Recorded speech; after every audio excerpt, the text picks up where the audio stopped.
Another feature built into the recording tools in the desktop version of PowerPoint include the ability to add interactives, including Microsoft Forms. This is a perfect way to wrap up your dynamic presentation in PowerPoint, because now you can include formative assessments to check for understanding of content that you've reviewed in the presentation. So let's go ahead and make sure, first of all, that you've clicked on the recording tab to open that ribbon, and we will click on Forms. Now notice that a side panel opens to the far right of your presentation, and it's actually opening up your Forms menu, where you can see forms that you have created. Now, you can start a new form or new quiz and actually build a form to insert into PowerPoint, but notice that it just takes you right to the Microsoft Forms app in order to build that quiz.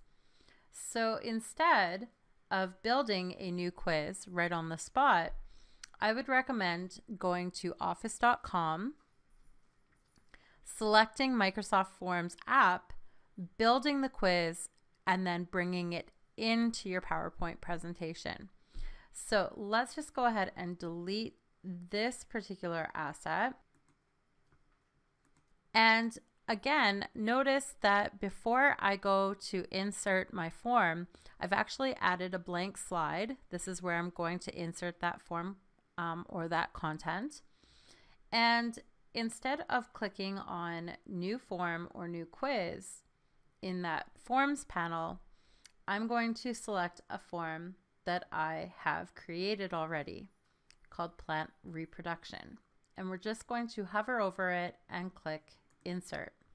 We'll give it a minute to load, and notice how it is inserted into my PowerPoint presentation. Now let's take a look at what the students are going to see.